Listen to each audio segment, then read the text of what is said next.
Venezuelan authorities kicked off the so-called Plan República operation with the objective of guaranteeing the security and protection of the presidential elections this Sunday, July 28th. In Nepal, a plane carrying 19 passengers crashed during takeoff, killing 18 people. And in Palestine, Israeli occupation forces killed at least 11 people in different raids in the occupied West Bank.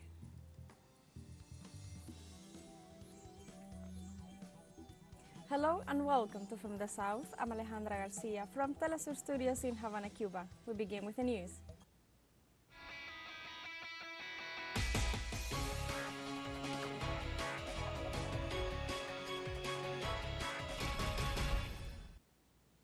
Let's begin our news briefs going live to Caracas with our special envoy in Venezuela, Brian Meyer, who has the new updates ahead of the July 28th presidential elections. Hello, Brian. What is the latest from Venezuela? Well, today is the second to last day of the election campaign, and it's also a national holiday commemorating what would have been the birthday of Simón Bolívar, the liberator of South America from Spanish imperialists. It's also the 19th anniversary of teleSUR, so the mood in the office is pretty positive today. Around the country, things are pretty calm. It's a holiday, so people are going out with their families, enjoying the nice weather. But tomorrow, there are massive rallies planned. Here in Caracas, Nicolas Maduro is expected to draw well over 100,000 people for his final rally of the season. The first rally on July 4th was enormous, and in the last couple of days, the campaign has been picking up momentum, so it's expected to be even larger than the one that took place on July 4th. The other candidates are also having their final rallies tomorrow, so it's going to be a very busy day. Meanwhile, Elvis Amoroso, the head of the National Electoral Council, lashed out at the international press today for creating a climate of distrust and usurping the credibility in Venezuela's electoral process. Anyway, after tomorrow, all campaigning will come to an end, and we'll have 3 days in which alcohol sales are prohibited in Venezuela, and election day is marked for July 28th. That's the day when over 20 million, possibly over 20 million Venezuelans will come out to the polls to choose who their next president's going to be.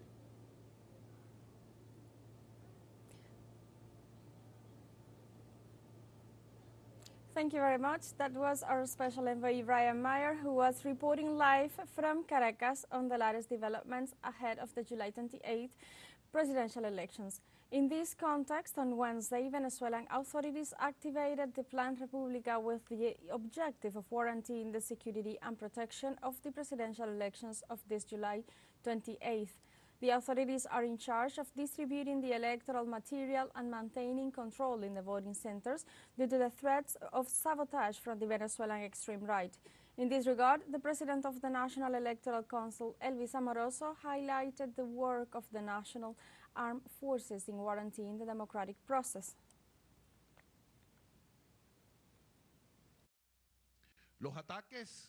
The attacks are permanent, and from here I denounce the media campaign, paid by dirty money, money from drug trafficking.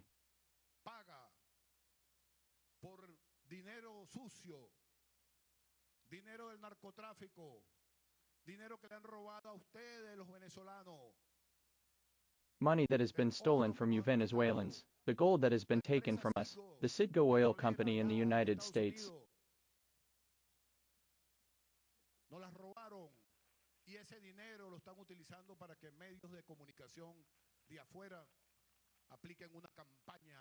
Stolen from us, and that money is being used by foreign media to apply a campaign of destruction against the Venezuelan people and seeking to hinder these elections.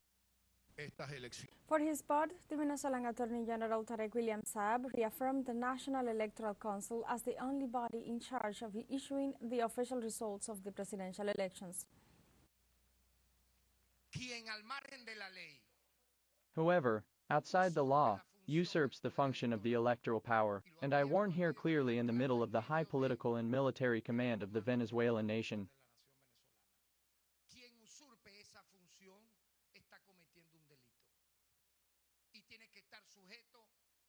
Whoever usurps that function is committing a crime, and must be subject to an investigation and be prosecuted and arrested.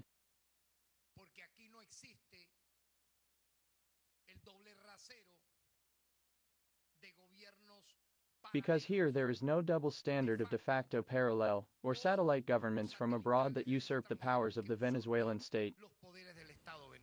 At the same time, the Attorney General of Venezuela, Tarek William Saab, denounced the plans of the far right to create violence against the Venezuelan people. Now, what this sector is proposing to Venezuela in the midst of the alibi, and it is my duty to denounce it,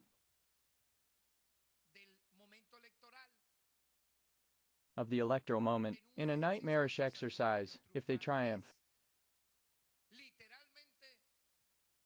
is to literally repeat as a copy what the Zionist state of Israel has done in Gaza against the Venezuelan people? In Venezuela, the candidate for the Great Patriotic Poll, Nicolás Maduro, assured that the revolutionary forces are the only ones that can guarantee peace and stability in the country.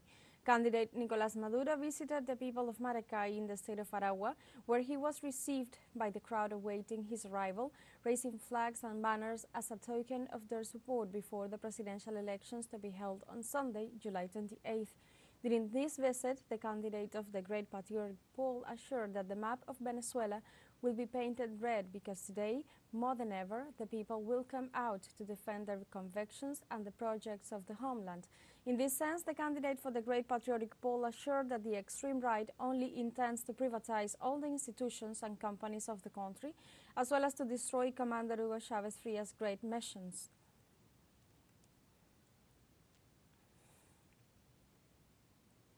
During his visit to Valencia in the state of Carabobo, the candidate for the Great Patriotic Poll qualified this great mobilization as the greatest mobilization in the history of the party, assuring that this was a sign of the great victory that will be achieved this coming July 28th. On the other hand, Nicolás Maduro stated that if the extreme right wing tries once again to undermine the peace of the country by generating scenarios of violence in the presidential elections, this would be the last mistake that would make, affirming that he would be in charge of doing justice. Let's take a short break, but remember, you can join us on TikTok at teleSUR English, where you will find news in different formats, news updates and more. We'll be right back. Stay with us.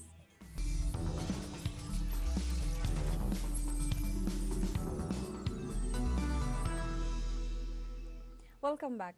On Wednesday, a plane carrying 19 passengers crashed in Nepal, killing 18 people and leaving the pilots as the only survivor. In this regard, authorities confirmed that the accident occurred when the state-owned plane veered off the runway and crashed while trying to take off from Kathmandu International Airport. In the meantime, authorities reported they had recovered the 18 bodies from the scene, while the sole survivor was hospitalized with minor eye injuries.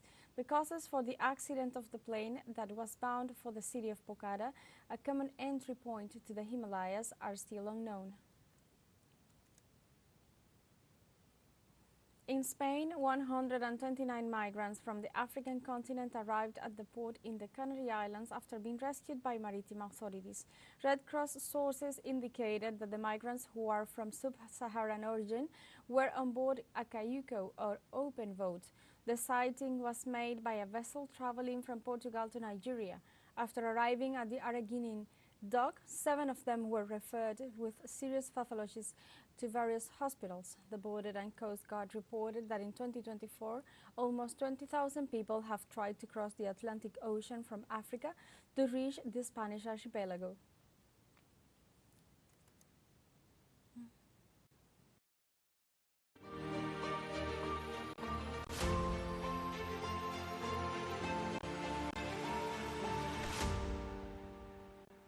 Ukraine, under the Chinese government's mediation, prepares the conditions for dialogue with Russia to ensure peace. In this regard, Foreign Minister Wang Yi reported that his Ukrainian counterpart, Dmitry Kuleba, confirmed Kyiv's readiness to hold talks with Russia. During a bilateral meeting, Kuleba specified that the negotiations must be rational, substantial, and aimed at achieving a just and lasting peace. The Ukrainian diplomat also valued as highly positive and significant the active role of China in the promotion of peace and the upholding of international order. In addition to a peace plan, both parties addressed bilateral relations.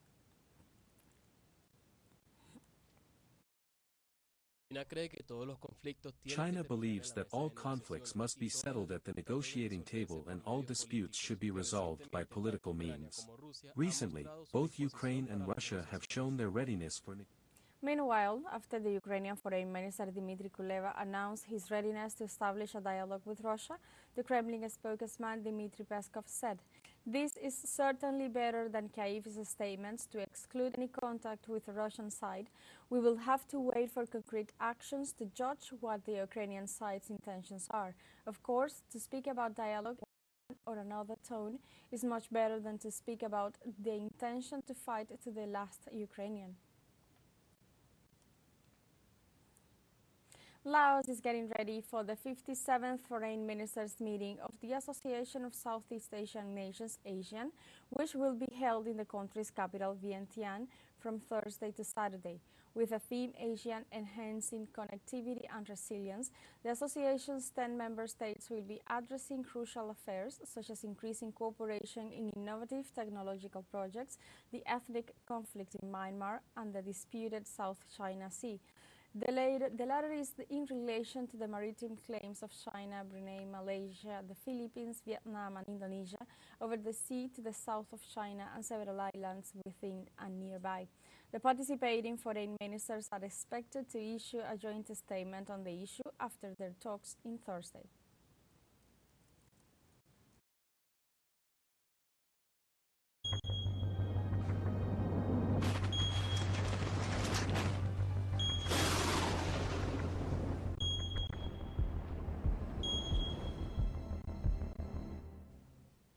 In the Philippines, the passage of Typhoon Gaemi caused severe flooding that affected the infrastructure and hundreds of thousands of people in the country. According to reports from the Philippine National Disaster Risk Reduction and Management Council, on Monday, Gaemi went from tropical storm to typhoon with winds of up to 150 kilometers per hour and gusts of 185 kilometers per hour while moving towards the northwest territory of the archipelago. The agency also indicated that the typhoon affected close to 800,000 people, causing the death of 8 of them so far. The phenomenon has caused heavy rains and floods in several regions.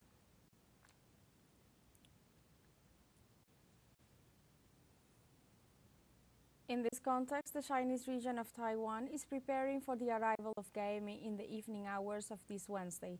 The Central Weather Agency ordered the suspension of classes and on-site work in 21 cities and counties, as well as the cancellation of more than 100 flights. The agency also issued a warning for extremely torrential rains in the mountainous regions.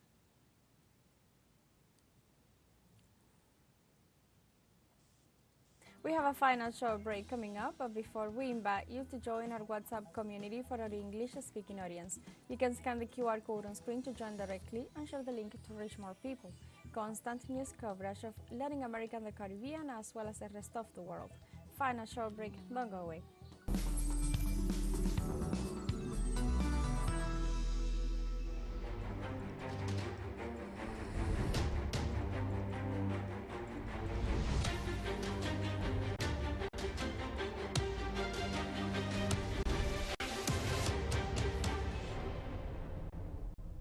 Welcome back to From the South.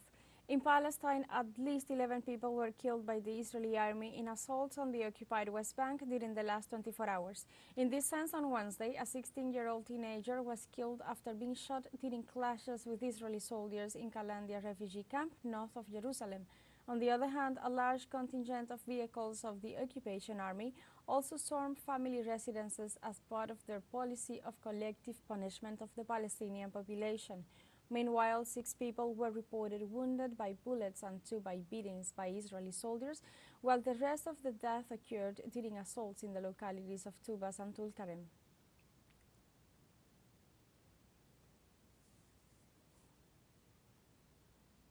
On Wednesday, relatives mourned the death of Abd al-Nasser Sarhan, 23 years old, who was killed by the occupation army during a raid in Tubas in the northern West Bank.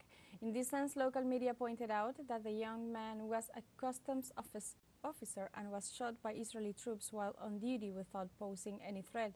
It should be noted that 589 Palestinians, including 142 children, have been killed by Israel since the beginning of the genocidal war in Gaza on October 7th, amidst the intensified incursions in the occupied West Bank.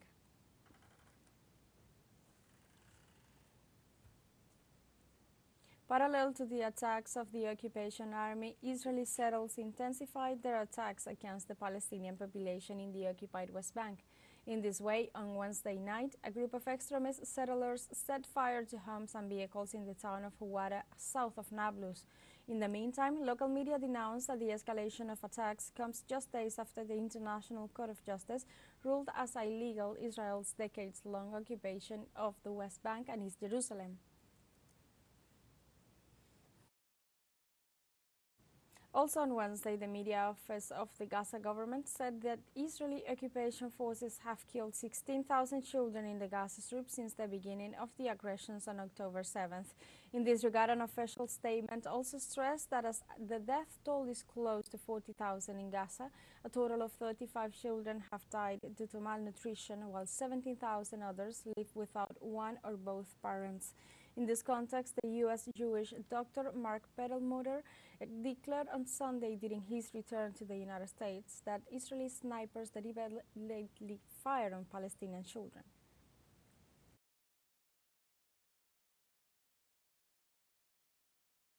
Definitively. I have two children that I have photographs of that were shot so perfectly in the chest I couldn't put my stethoscope over their heart more accurately, and directly on the side of the head in the same child. No toddler gets shot twice by mistake by the world's best sniper, and they're dead center shots.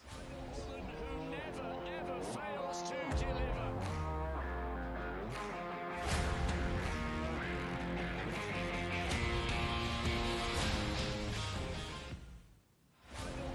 On Wednesday, the French government confirmed that the opening of the Olympic Games will be held on the Seine River. In this regard, President Emmanuel Macron said that the security checks had been carried out after months of hard work. Furthermore, he assured that the scene planned for the opening ceremony will be maintained, where more than 200 participant delegations will parade along the river waters aboard barges in the presence of more than 300,000 spectators. For their part, the French authorities confirmed they have activated the anti-terrorist perimeter, restricting access to the ceremony area.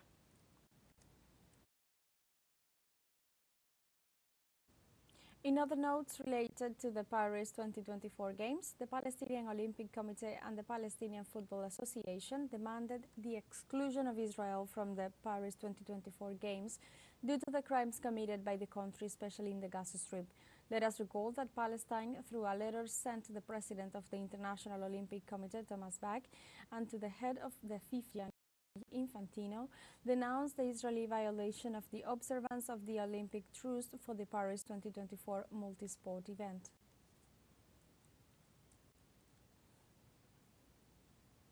We have come to the end of this news brief, but you can find these and many other stories on our website at telesurenglish.net and join us on social media, Facebook, X, Instagram, Telegram and TikTok.